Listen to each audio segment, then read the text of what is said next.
ధర్మస్థల కేసులో సంచలన అంశాలు వెలుగు చూస్తున్నాయి. ఇప్పటికే 2 అస్థిపంజరాలు దొరికాయి. ఇంకా 10ల సంఖ్యలో అస్థిపంజరాలు దొరికే అవకాశం కనిపిస్తోంది. అయితే దొరికిన అస్థిపంజరాలకు సంబంధించి ఫోరెన్సిక్ నిపుణులు ప్రస్తుతం వాటిని నిగ్గు తేల్చే పనిలో ఉన్నారు. అవి పురుషులవా మహిళలవా అనే అంశానికి సంబంధించి ప్రస్తుతం సాంకేతికంగా నిర్ధారించే అవకాశం కనిపిస్తుంది. శాస్త్రీయ నిరూపణ చేయబోయే అవకాశం కనిపిస్తుంది. ఇక ధర్మస్థల వ్యవహారానికి సంబంధించి ప్రస్తుతానికైతే స్పాట్ నెంబర్ 6 దగ్గర ఈ ఎముకలు లభించడంతో సర్వత్రా ఉత్కంఠ నెలకొంది. ఇవాళ మళ్ళీ తవ్వకాలు ప్రారంభం కాబోతున్నాయి స్పాట్ నెంబర్ 7 దగ్గర. ఇక ఇప్పటికే లభించిన ఎముకలకు సంబంధించి ఫోరెన్సిక్ ల్యాబ్కు తరలించారు అధికారులు. అవి ఎన్నేళ్ల క్రితం చనిపోయి ఉండొచ్చు లేదా మృతదేహాలను ఎన్నేళ్ల క్రితం పూడ్చిపెట్టి ఉండొచ్చు అనే కోణంలో ప్రస్తుతం ఫోరెన్సిక్ నిపుణులు పరిశోధన చేస్తున్నారు. మృతదేహం లభ్యమైన సమయంలో ఆ డెడ్ బాడీలపై బట్టలు ఉన్నాయా లేక ఎలా ఉన్నాయనే ప్రశ్నలు తలెత్తున్నాయి. ఒకవేళ శరీరంపై బట్టలు ఉండుంటే కనుక వాటిని పూడ్చేటప్పుడు ఏం చేశావని ప్రశ్నించే సందర్భం కనిపిస్తోంది అధికారులక. ప్రస్తుతం 6వ స్పాట్ను సిట్ బృందం మూసివేసింది. మిగిలిన ప్రదేశాల్లో తవ్వకాలు జరిపేందుకు కూడా రంగం సిద్ధమవుతుందిగా తెలుస్తుంది.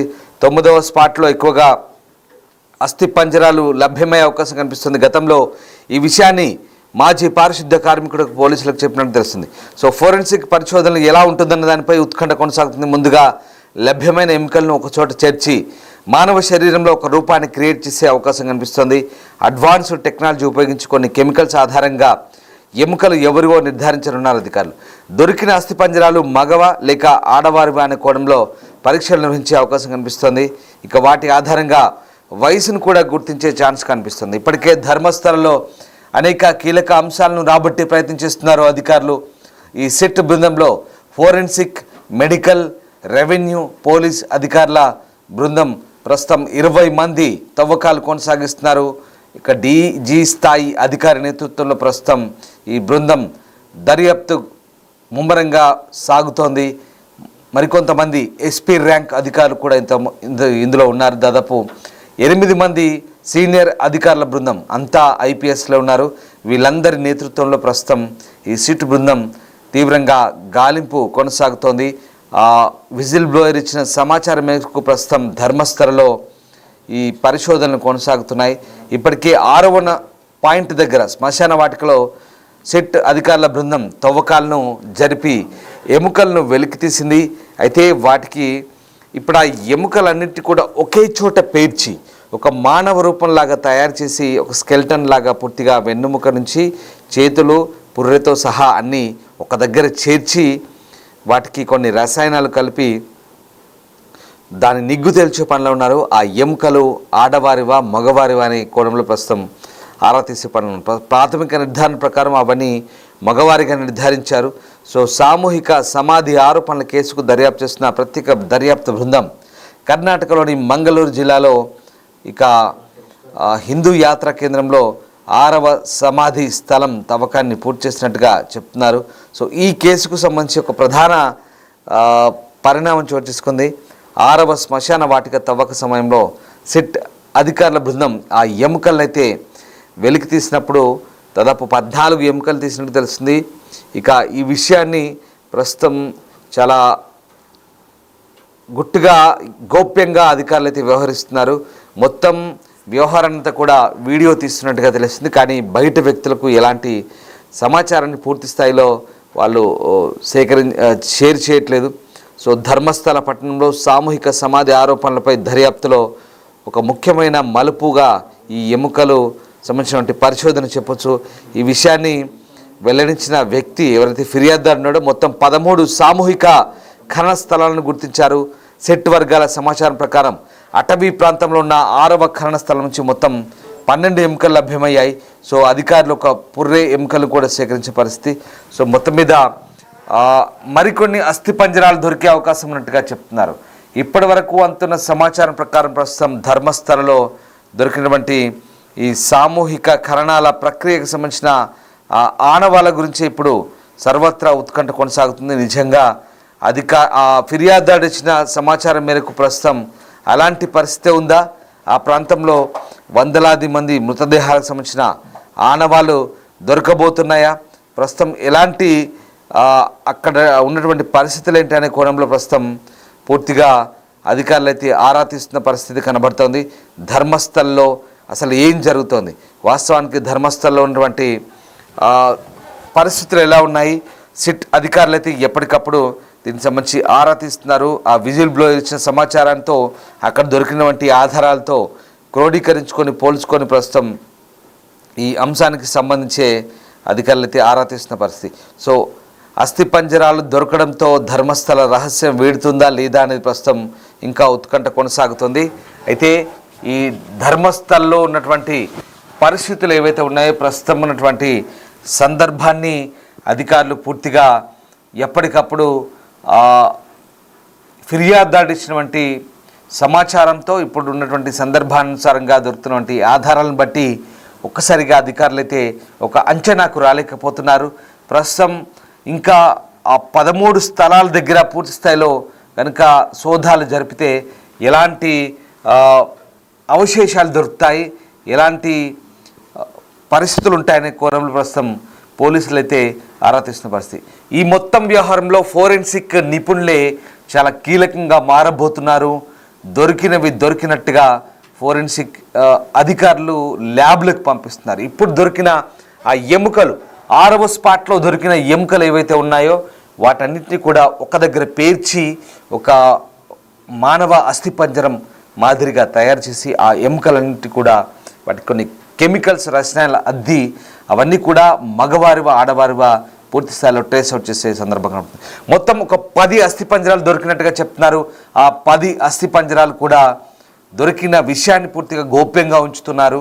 ఆ 10 అస్థిపంజరాల్లో ఈ విజిల్ బ్లోయర్ ఇచ్చిన ఆరోపణలకు తగ్గట్టుగా నిజంగా అతను ఖననం చేసిన ఆ శవాలకు సంబంధించిన నిజంగా 10 అస్థిపంజరాలు దొరికాయా, దొరికితే గనక ఏ రకంగా ఉండబోతుంది, అతను చెప్పిన అంశాలన్నీ నిజం కాబోతున్నాయా, 10 అస్థిపంజరాలు దొరికితే కనుక అది పెద్ద సంచలనమే కాబోతోంది. ఎందుకంటే అతను చెప్పిన అంశాల ప్రకారం 100 మంది పైగానే ఇప్పటి వరకు ఖననం చేసినట్టుగా చెప్తున్నాడు. 95 నుంచి 2014 వరకు తాను అయిష్టంగానే పని చేశానని, చాలా ఇబ్బంది పడుతూ ఆ శవాలను ఖననం చేశానని, అందులో తన కుటుంబానికి అంటే దగ్గరి వ్యక్తులకు సంబంధించినటువంటి ఖననం కూడా జరిగిందన్నట్టుగా చెప్తున్నాడు. దీంతో మనస్తాపం చెంది తాను అక్కడి నుంచి వెళ్ళిపోయిన తర్వాత ఆ పాప భీతితో భయపడి పశ్చాత్తాపంతో వచ్చి ఇప్పుడు అంశాలను బయటపెడుతున్నానని ఆ వ్యక్తి చెప్తున్న విషయాలను కూడా వాస్తవాలైన అసలేంటి, నిజంగా ప్రస్తుతం మనకు అందుతున్న సమాచారం ప్రకారం నిన్న 6 పాయింట్ దగ్గర దొరికిన ఎముకలే కాకుండా ఇవాళ మళ్ళీ తవ్వకాలు మొదలు పెడుతున్నారు, మరికొద్దిసేపట్లో మొదలు కాబోతున్నాయి. అయితే ఇప్పటి వరకు 1 కాదు దాదాపు 10 1 కాదు 10 అస్థిపంజరాలు దొరికినట్టుగా చెప్తున్నారు.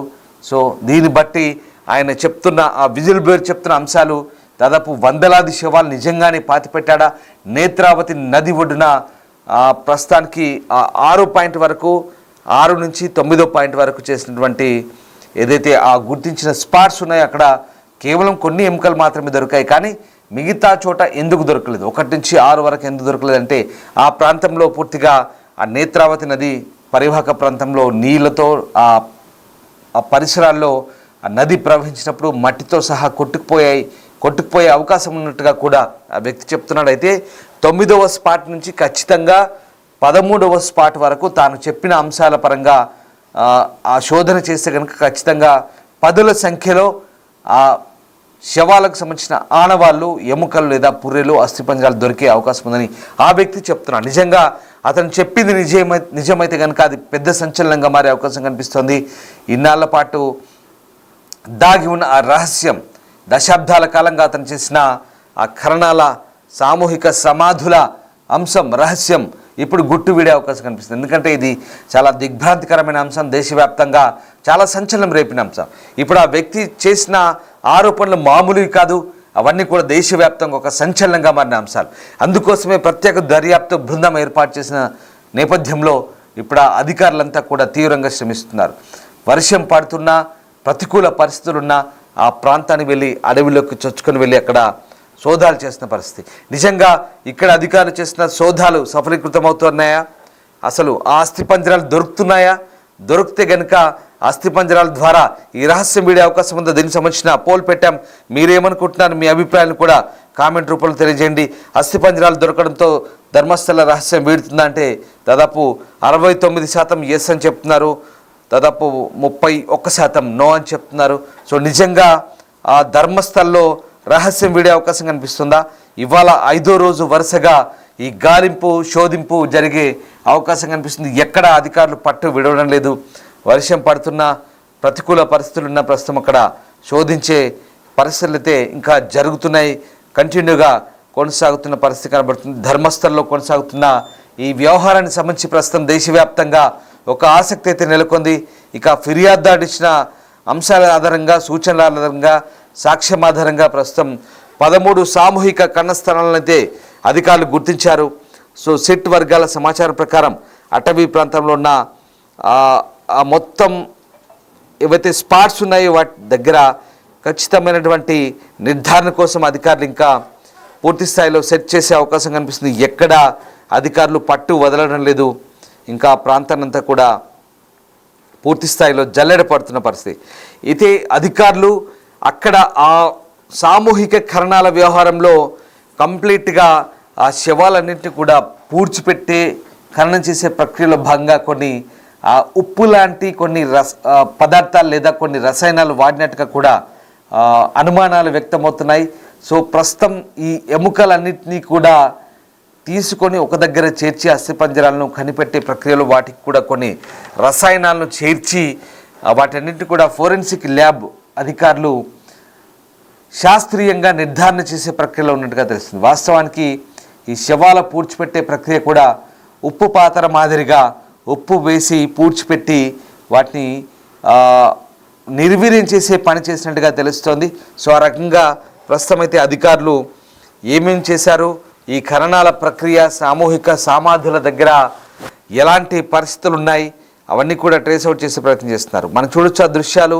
బకెట్లో ఎముకలు పుర్రే ఉన్నాయి. ఎక్కడైతే వాటిని తవ్వినప్పుడు ఆ ప్రాంతంలో బయటపడ్డ అవశేషాలు, ఒక్కసారి ఆ దృశ్యాలు చూడండి, మీకు ఏమనిపిస్తుంది? నిజంగా ఆ ప్రాంతంలో తవ్వకాలు జరిపినప్పుడు ఆ దట్టమైన అటవీ ప్రాంతంలో ఆ చెట్ల మధ్య, ఆ గుబురు పొదల మధ్య ఆ సమాధులు, అంటే సమాధులు అంటే నిర్మించిన సమాధులు కావు, అక్కడ వాటిని పాతిపెట్టి కొన్ని ప్రదేశాల్లో ఎవరికీ తెలియకుండా పాతిపెట్టిన ప్రదేశాలు.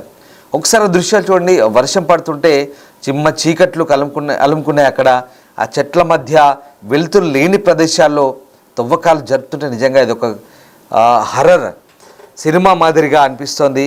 అక్కడ జరుపుతున్న ఆ తవ్వకాల దృశ్యాలు చూస్తే కూడా చాలా భయానకంగా పరిస్థితులు మనకు అద్దం పడుతున్నాయి. నిజంగా అధికారులు ఈ అంశంలో ఎంతవరకు ఆ పరిశోధన చేసి సక్సెస్ అవుతారు, ఎంతవరకు వీటిలో సఫలీకృతం అవుతారని మాత్రం చూడాల్సిన పరిస్థితి. ప్రస్తుతం రెవెన్యూ అధికారులు, ఫోరెన్సిక్ నిపుణుల బృందం అయితే ఆ ప్రాంతానంతా కూడా జల్లెడ పడుతున్నాయి. దొరికినట్టుగా ఆనవాళ్ళు ఏవైతే ఉన్నాయో వాటన్నిటి కూడా ప్రస్తుతం అధికారుల బృందం ఫోరెన్సిక్ ల్యాబ్కు పంపి ఎప్పటికప్పుడు ట్రేస్ అవుట్ అయితే చేస్తున్నారు. సో తవ్వకం పనులు చేపట్టడానికి ఆ కార్మికులంతా కూడా అక్కడే భోజనాలు చేస్తూ అక్కడే ఆ ప్రాంతంలోనే రాత్రి వరకు కూడా తవ్వకాలు కొనసాగిస్తూ శ్రమిస్తున్న సందర్భం అయితే మనకు కనబడుతుంది. సో విజిల్ బ్లోయర్ చెప్పిన అంశాలు, ఆ ఖననం చేసిన ప్రాంతాల్లో దొరికిన అవశేషాలు ఇవన్నీ కూడా సరిచూసుకుంటున్నారు. ఆ రకంగా ప్రస్తుతం తవ్వకాలు అయితే కొనసాగుతున్నాయి. జూలై 11న ధర్మస్థల గ్రామంలో అత్యాచారం, హత్యకు గురైన అనేక మంది మహిళలకు సంబంధించి బాలికలకు సంబంధించిన మృతదేహాలను బలవంతంగా ఖననం చేశానంటూ గుర్తు తెలియని వ్యక్తి ఇచ్చిన ఫిర్యాదు ఆధారంగా మంగళూరు జిల్లాలోని కోర్టు ముందు హాజరై తన వాంగ్మూలాన్ని అయితే నమోదు చేశాడు.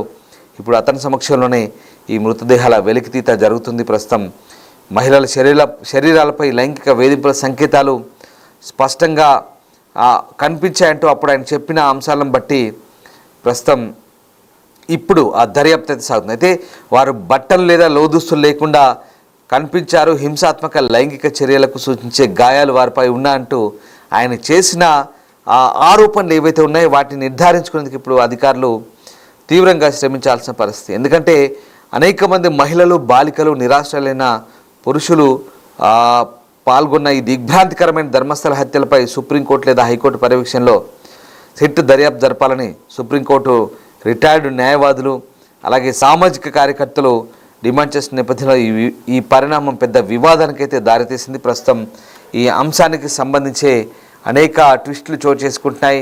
నిజంగా సిట్ అధికారుల దర్యాప్తులో ప్రస్తుతం ఏ అంశాలు తేలబోతున్నాయని మాత్రం ఆసక్తికరంగా మారుతుంది.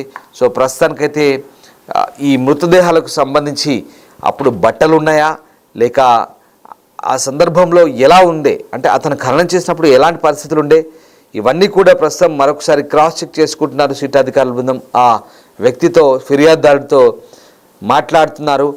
ఎప్పటికప్పుడు అధికారుల బృందం, సిట్ అధికారుల బృందం దర్యాప్తు చేస్తున్న క్రమంలో ఒకసారిగా అడవిలోకి వెళ్తున్నారు. స్వయంగా డీజీ స్థాయి అధికారి అడవిలోకి వెళ్ళి పరిశోధన చేస్తున్నాడు. దొరికిన ఆధారాలను, అంశాలను ఫోరెన్సిక్ ల్యాబ్కు పంపి ఆ రిపోర్ట్లు వచ్చిన తర్వాత మళ్ళీ బెల్తంగడి ఆఫీస్కి వచ్చి మంగళూరులో కూడా ఒక సిట్ కార్యాలయాన్ని ఏర్పాటు చేశారు, ఒక హెల్ప్ లైన్ ఏర్పాటు చేశారు. ఏవైనా ఫిర్యాదులు ఉంటే చెప్పమంటున్నారు. ఇతర రాష్ట్రాల వాళ్ళు కూడా చెప్పొచ్చు, అక్కడ కర్ణాటక వాళ్ళు కూడా చెప్పొచ్చు. వాటన్నింటినీ క్రోడీకరించి ఎప్పటికప్పుడు అనాలిసిస్ చేస్తున్నారు అధికారులంతా కూడా. ఎప్పటికప్పుడు ఆ విశ్లేషణ చేసి గంటల తరబడి, నిజంగా ఐపీఎస్ అధికారులంతా కూడా గంటల తరబడి ఆ బృందం ఎప్పటికప్పుడు ఆ అంశాలన్నీ కూడా క్రోడీకరించి జరిగిందేంటి, చెప్తున్న ఆరోపణలకు, చేస్తున్న ఆరోపణలకు, దొరుకుతున్న ఆధారాలకు పోల్చుకుంటూ వాస్తవాలేంటని పూర్తి స్థాయిలో అధికారులంతా కూడా ఆ అంశాలని శోధించే పనిలో ఉన్నారు. నిజంగా చాలా సీరియస్ వ్యవహారం. దేశవ్యాప్తంగా దిగ్భ్రాంతి కొల్పిన ఈ అంశానికి సంబంధించి ప్రస్తుతం ఎలాంటి అంశాలు బయటపడబోతున్నాయి అనేది మాత్రం ఆసక్తికరంగా మారుతుంది. సో మొత్తం మీద మరి మీరేమనుకుంటున్నారు? ధర్మస్థల రహస్యం ఛేదించబడుతుందా? నిజంగా ఈ అంశాలన్నీ కూడా బయటకు వస్తాయా? ఆ విజిల్ బ్లోయర్ చేసిన ఆరోపణలు, వాటికి సంబంధించిన ఆధారాలు దొరకబోతున్నాయా? ఏం జరగబోతుంది? మీరేమనుకుంటున్నారు? కామెంట్ చేయండి.